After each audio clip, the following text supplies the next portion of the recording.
ये बतख इस हंस के बच्चे को खूब डांटती है। फिर बतख के बच्चे भी इसे डांट के चला जाता है। चलो। फिर हंस अपना चेहरा देखता है। ये क्या है?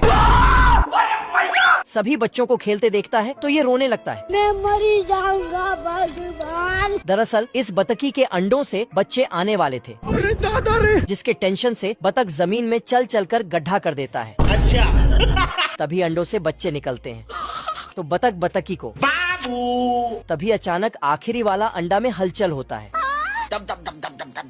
तो बतख कान लगाता है। हेलो। अंडे में सिर्फ पैर ही निकलता है और घोंसले से बाहर आ जाता है, लेकिन अंडे से बतख के बच्चा के जगह सफेद हंस का बच्चा निकल जाता है।